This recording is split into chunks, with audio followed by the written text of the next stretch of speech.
നമസ്കാരം, മലയാളി വാർത്തയിലേക്ക് സ്വാഗതം. ഇന്ന് നടന്നത് സഭയാണോ അതോ ആഭാസമാണോ?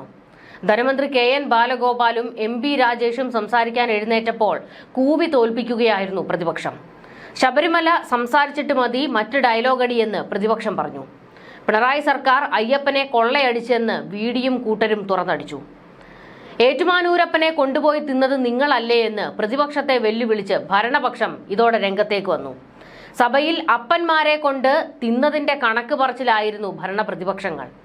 സഭ കണ്ട് അന്തം വിട്ട് കുന്തം വിഴുങ്ങി മലയാളി. അടിക്കടാ അവനെ, പോടാ അവിടുന്ന്, താൻ അവിടെ ഇരിയടോ തുടങ്ങി കവലയിൽ ചട്ടമ്പികൾ തമ്മിൽ തല്ലുമ്പോൾ പറയുന്നത്ര വർത്തമാനങ്ങളായിരുന്നു സഭയിൽ ഇന്ന് നടന്നത്.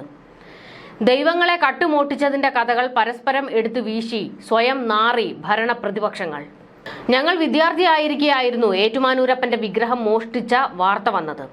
നായനാർ മന്ത്രിസഭയായിരുന്നു. പ്രതിപക്ഷം സർക്കാരിനെതിരെ തിരിഞ്ഞു. പോലീസ് അന്വേഷിച്ച് പിടിച്ചതാകട്ടെ തിരുവനന്തപുരത്തെ KSU നേതാവ് സ്റ്റീഫനെ. ഈ നാട്ടിൽ ദൈവങ്ങൾക്കും വിശ്വാസികൾക്കും വിശ്വാസമുള്ളത് LDF സർക്കാരിലാണ് എന്ന് K.N. ബാലഗോപാൽ പ്രതിപക്ഷത്തെ നോക്കി പറഞ്ഞു. ഈ സമയത്ത് ഭരണപക്ഷം ഡെസ്കിലടിച്ച് ഇതിനെ പിന്തുണച്ചു. എന്നാൽ ബാലഗോപാലിനെ കൂവിക്കൊണ്ടായിരുന്നു പ്രതിപക്ഷം ഇതിന് മറുപടി കൊടുത്തത്. അയ്യപ്പനെ കൊള്ളയടിച്ചത് ആരാണെന്ന് K.N. ബാലഗോപാലും പിണറായിയും മറുപടി പറയൂ എന്നാണ് ഇതിന് പ്രതിപക്ഷം കൊടുത്ത ഒരു ചോദ്യം. സ്പീക്കറുടെ ഡയസിന് മുന്നിൽ ബഹളം കൂട്ടിയ പ്രതിപക്ഷാംഗങ്ങൾക്ക് നേരെ കൂവുകയെ നിനക്കൊക്കെ ഇനി വഴിയുള്ളൂ എന്നും K.N. ബാലഗോപാൽ വ്യക്തമാക്കി. ജനങ്ങൾ തെരഞ്ഞെടുത്ത് അയച്ചത് കൂവി തോൽപ്പിക്കാനല്ല, അത് ജനാധിപത്യമല്ല. ഇങ്ങനെയായിരുന്നു K.N. ബാലഗോപാൽ പറഞ്ഞത്. എന്നാൽ പിന്നെ ജനാധിപത്യം സ്പീക്കറിന്റെ ഡയസ് വലിച്ചെറിയുന്നതും മേശപ്പുറത്തൂടെ വലിഞ്ഞു കയറുന്നതും വാച്ചാൻ വാർഡുമാരുടെ തോളത്ത് ചവിട്ടുന്നതുമാണോ എന്ന് പ്രതിപക്ഷം ചോദിച്ചു. ഇത് ശിവൻകുട്ടിക്കിട്ടുള്ള കൊട്ടായിരുന്നു. അങ്ങനെ പരസ്പരം പണ്ട് നടന്നതും ഇപ്പോൾ നടന്നതും ഒക്കെ തന്നെ വലിച്ചിടുകയായിരുന്നു ഭരണപ്രതിപക്ഷങ്ങൾ. മാത്യു കുഴൽനാടനും ഭരണപക്ഷത്തിന്റെ വിമർശനം ഉണ്ടായിരുന്നു. കീഴ്ക്കോടതിയിൽ തോൽക്കുമ്പോൾ അപ്പീൽ പോകാൻ വിധിയായി എന്നാണ് ചിലർ പറയുന്നത്. കോടതി ശാരീരികമായി ഉപദ്രവിക്കാത്തതിനാൽ ചിലർ രക്ഷപ്പെട്ടു. കോടതിയിൽ ആർക്കും പോകാം, അത് നാട്ടുകാരെ പറ്റിക്കാനാകരുത് എന്ന് ബാലഗോപാൽ മാത്യു കുഴൽനാടന് നേരെ വിരൽ ചൂണ്ടി. കോടതികളിൽ നിന്ന് തുടർച്ചയായി തിരിച്ചടി കിട്ടിയ ഇതുപോലൊരു പ്രതിപക്ഷം കേരള ചരിത്രത്തിലുണ്ടായിട്ടില്ല എന്ന് P. രാജീവ് പറഞ്ഞു. ഫോണിൽ ഹൈക്കോടതി ചോദിച്ചത് പബ്ലിക് ഇൻട്രസ്റ്റ് ആണോ അതോ പബ്ലിസിറ്റി ഇൻട്രസ്റ്റ് ആണോ എന്നായിരുന്നു. AI ക്യാമറയുമായി ബന്ധപ്പെട്ട് പ്രതിപക്ഷ നേതാവിനും മുൻ പ്രതിപക്ഷ നേതാവിനും ഹൈക്കോടതി മുന്നറിയിപ്പ് നൽകി. ഈ സഭയിലെ ഒരു വക്കീൽ കോടതികളിൽ പോയി സ്ഥിരം തോൽക്കുമ്പോൾ പറയുന്നത് അപ്പീൽ പോകാൻ വിധിയായി എന്നാണ്. സ്വന്തമായി വക്കീൽ ഓഫീസുള്ള അദ്ദേഹത്തോട് കഴിഞ്ഞ ദിവസം സുപ്രീം കോടതി ചോദിച്ചത് 10 ലക്ഷം രൂപ പിഴയിടട്ടെ എന്നായിരുന്നു. ചാനൽ ചർച്ചകളിൽ രേഖയുണ്ടെന്ന് പറയും. അത് കേട്ട് ചാനൽ ജഡ്ജിമാർ കൊള്ളാം എന്ന് വിധിക്കും. കോടതികളിലെത്തിയാൽ കൈരേഖ കാണിക്കും. അസാധാരണ സിദ്ധിയുള്ള സാമാജികനുള്ള സഭയാണ് ഇതെന്നും P. രാജീവ് മാത്യു കുഴൽനാടനെ പരിഹസിച്ചുകൊണ്ട് പറഞ്ഞത്. ചർച്ചയ്ക്ക് നോട്ടീസ് നൽകാതെ നിയമസഭയിൽ തുടർച്ചയായി ബഹളം വയ്ക്കുന്ന പ്രതിപക്ഷത്തെ വെല്ലുവിളിച്ച് LDF അംഗങ്ങൾ കളത്തിലിറങ്ങി. ധൈര്യമുണ്ടെങ്കിൽ ചർച്ചയ്ക്ക് തയ്യാറാകാൻ മന്ത്രി K.N. ബാലഗോപാൽ ആവശ്യപ്പെടുകയായിരുന്നു. ആരോപണങ്ങളിൽ എന്തെങ്കിലും ന്യായം ഉണ്ടായിരുന്നുവെങ്കിൽ സഭയിൽ ചർച്ച ചെയ്യാനല്ലേ തയ്യാറാകേണ്ടത്?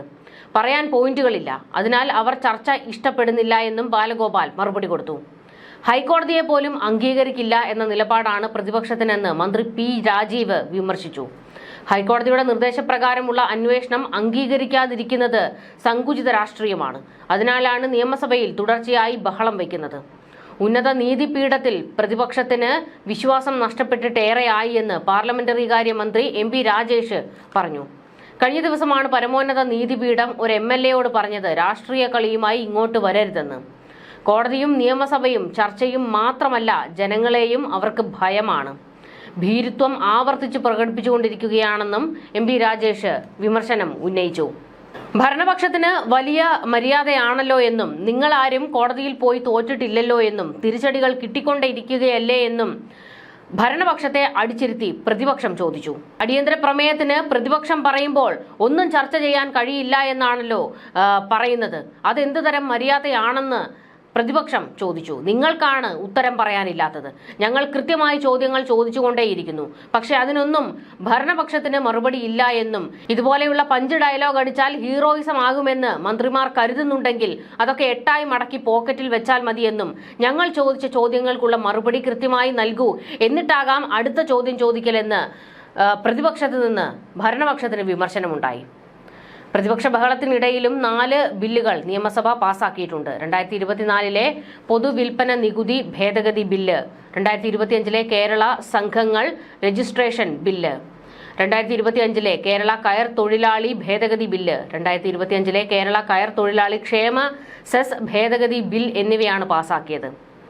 പഴങ്ങളിൽ നിന്നും ധാന്യം ഒഴികെയുള്ള കാർഷികോൽപ്പന്നങ്ങളിൽ നിന്നും ഉൽപ്പാദിപ്പിക്കുന്ന വീര്യം കുറഞ്ഞ മദ്യത്തെ വിൽപ്പന നികുതിയിൽ ഉൾപ്പെടുത്താനായാണ് പൊതുവിൽപ്പന നികുതി ഭേദഗതി ബില്ല് കൊണ്ടുവന്നിട്ടുള്ളത്. ഹോർട്ടി വൈനിനെ ഇന്ത്യൻ നിർമ്മിത വിദേശ വൈനുകളുടെ വിഭാഗത്തിൽ ഉൾപ്പെടുത്തും. ഇതിന് ഇന്ത്യൻ നിർമ്മിത വിദേശ വൈനുകളുടെ നികുതി ബാധകമാകും. കർഷകരെ പ്രോത്സാഹിപ്പിക്കാനും ഹോർട്ടി വൈൻ ഉൽപ്പാദിപ്പിച്ച് വിൽക്കാനും ഇത് വഴിയൊരുക്കും. കലാ സാംസ്കാരിക ധാർമ്മിക സംഘങ്ങൾ രജിസ്റ്റർ ചെയ്യുന്നതിന് സംസ്ഥാനമാകെ ബാധകമാകുന്ന ഏകീകൃത നിയമം കൊണ്ടുവരുന്നതിനായാണ് കേരള സംഘങ്ങൾ registration bill. Is of doing ബിസിനസിന്റെ ഭാഗമായി 2008 കേരള കയർ തൊഴിലാളി ക്ഷേമ സെസ് ആക്ടിലെ നടപടിക്രമ ലംഘനങ്ങൾ, കുറ്റകൃത്യങ്ങൾ, പിഴ മുതലായവയിൽ നിലവിലെ ശിക്ഷാ വ്യവസ്ഥകൾക്ക് പകരം പിഴ ശിക്ഷ ചുമത്താനും പിഴ ഈടാക്കാനുമുള്ള നടപടിക്രമങ്ങൾ ലഘൂകരിക്കുന്നതിനുമുള്ളതാണ് മറ്റു ബില്ലുകൾ. മന്ത്രിമാരായ KN ബാലഗോപാൽ, P രാജീവ്, രാമചന്ദ്രൻ കടന്നപ്പള്ളി എന്നിവരാണ് ബില്ല് അവതരിപ്പിച്ചത്. വലിയൊരു ബഹളമായിരുന്നു സഭയിൽ ഉണ്ടായത്. ന്യൂസ് ഡെസ്ക് മലയാളി വാർത്ത.